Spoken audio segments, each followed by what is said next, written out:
Thailand's acting prime minister set to fall after just one full day on the job. The incoming interior minister, Phumtham Wechayachai, set to take over in the wake of the suspension by the Constitutional Court of Paetongtarn Shinawatra, the ouster of the 33-year-old daughter of billionaire opposition leader Thaksin Shinawatra, has been removed, at least temporarily for now, over a leaked phone call with former Cambodian leader Hun Sen, where she is deemed to be too fawning, calling him uncle at one point and disparaging her own generals.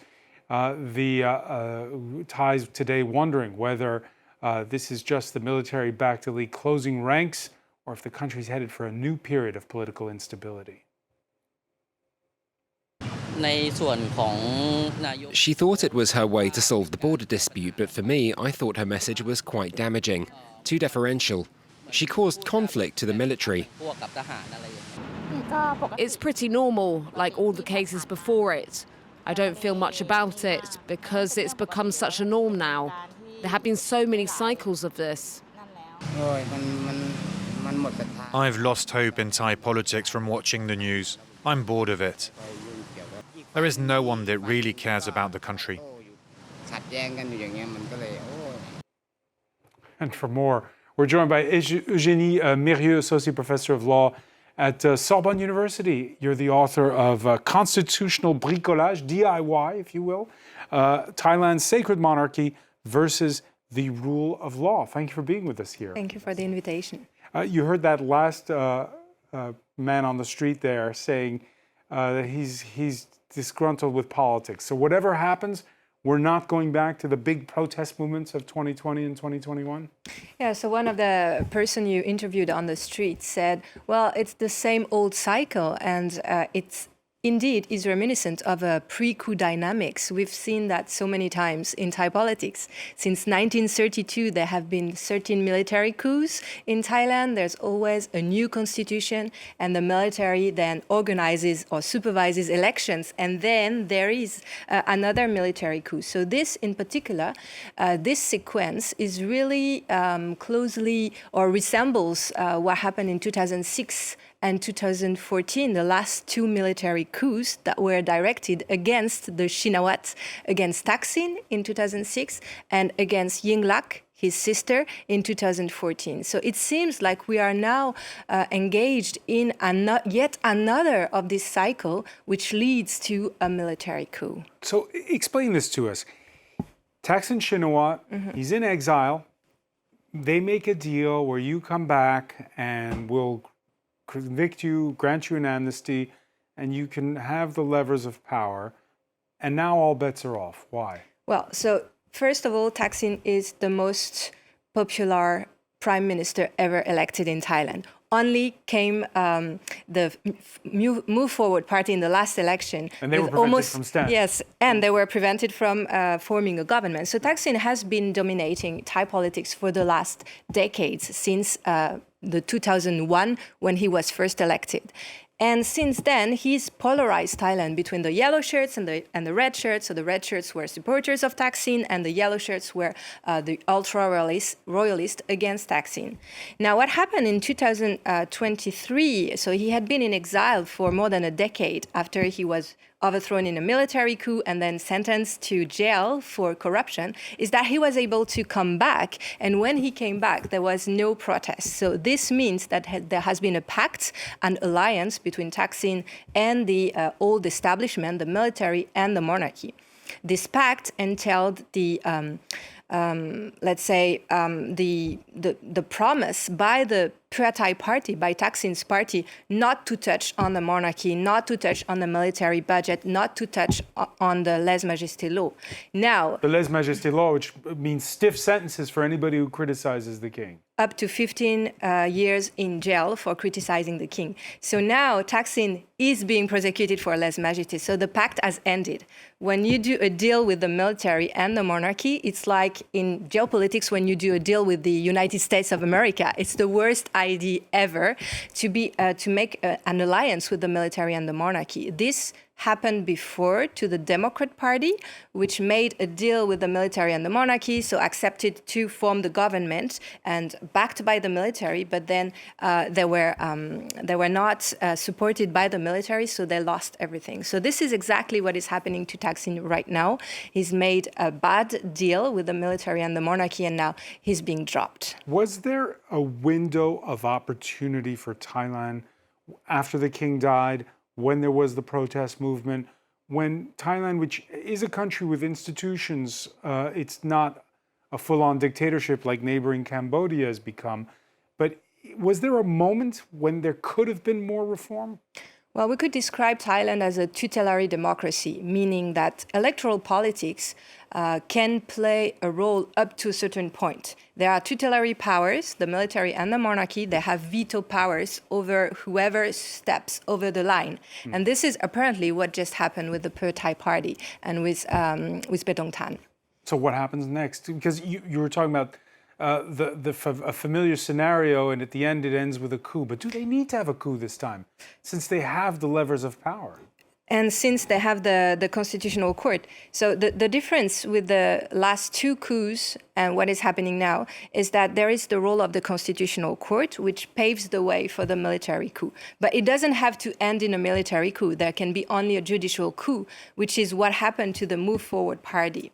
So the Move Forward Party actually sidelined or marginalized the Pheu Thai party, which was the pro-democratic party. Since this Pheu Thai party allied with the military and the monarchy, then they have become part of the establishment. But as I said, it's just like being allied with the United States. It just doesn't work, even if you submit entirely to that military monarchy pact. So now this is the Move Forward Party, which has been dissolved in 2020, won the election in 2023, was not able to form a government due to the Constitutional Court's ruling, and now has been dissolved again and has been reformed. So this party is now the new, let's say, the new democratic aspiration of the Thai people, and this is the party that is going to be next in line for being blocked by the Constitutional Court. So in the case of what's happening next is that we're going to have another election. If we do not have a military coup, we will have another election. And this other election will likely be won no longer by the Pheu Thai party, because it will have been dissolved, or nobody will vote for that party anymore since they have betrayed their vote, and since they have been dropped by the establishment as well. So the new Move Forward or People's Party will win the election, and that's when we might have another military coup, in fact. All right, so Eugénie Mérieau, you use the word aspiration. They say revolutions don't happen when things are at their worst, but actually when people when people are beginning to feel things, they want things to get better and they feel the injustice then. Thailand is a country that economically has gone from strength to strength the last decade. It's doing very well. In fact, it's going to have some difficult trade negotiations with the United States coming up very shortly. Because the economics have changed, does that change the political dynamic? Okay, so first of all, I fully agree with you, and political science tells us the lesson of revolutions, that they come indeed when there is a frustration. So there is a high hope, there is the possibility of a better future, and then this is ripped by the military. This is what happened in 2006 when Thaksin has changed the economic landscape of Thailand, has been able to repay the IMF loan before actually the end of the time frame, and has made Thailand into a strong, powerful country, even on the geopolitical scene. And then at that moment, he was removed in a military coup. And that's when we had the revolutionary dynamics that started in Thailand. So we're still on that trajectory right now. And we've seen that in 2020 as well. There was this huge aspiration in the Move Forward Party, which was dissolved by the Constitutional Court. And that's when we had this mass protest in Thailand that called for the end of the monarchy altogether, and really to change the entire old apparatus of Thailand into something more liberal, into something more westernized, and so on and so forth. So yes, we have that strong aspiration to change Thailand, and there is no going back. Yeah, because you were in Thailand at the beginning of the year. Yes. What was the mood like then? What were people like? Were they in this mood of things have to change, or were they like, again, that last man we heard that man on those man on the street interviews saying, well, I just give up when it comes to politics. Well, disappointed because there has been an election that has been won in a landslide by the Move Forward Party, the People's Party now under the new name, and they were not able to get their favorite prime minister. And then they've seen the Paratai Party, so Thaksin's party, which was supposed to not ally itself with the military and the monarchy and be part of a coalition with the Move Forward Party, which betrayed its vote. So there has been a massive disappointment. And since we had that momentum in 2020, 2021 with this revolutionary dynamics that flared up again, and again we had massive repression. So most of the protesters of 2020 and 2021 were prosecuted for lèse-majesté or cybercrime laws. And this created a sort of, a general feeling of disappointment. But things will flare up again in the future. People are waiting for the next election. The idea was that, there will be another election, and this time it will be impossible to get rid of the vote of the Thai people if there is an absolute majority for Move Forward or its successor party. So it was. And can they get the votes from just outside of urban areas? Can they get the votes from the rural parts of the country? Because there is this city versus country divide. Yeah, so this is the thing that has changed since 2006.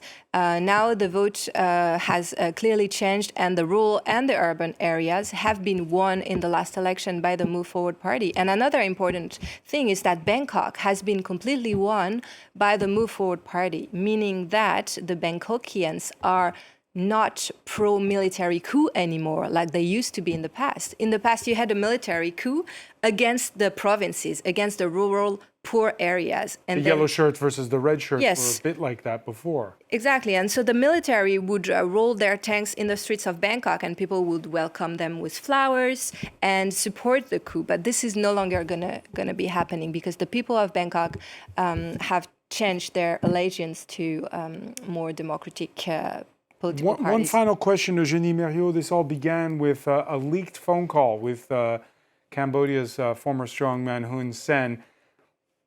Could tensions flare even more between Cambodia and Thailand at this point, or is it all just a bit of grandstanding? Well, this is really a sad story. When we talk about mass protests in Thailand, the ones that start a pre-coup dynamics, it happened in 2006, and now in 2013 for the 2014 coup, and now it's happening again. And these protesters are the ultra-royalists, and they use the Cambodian issue, just like they did in 2006, 2007, in order to create that atmosphere.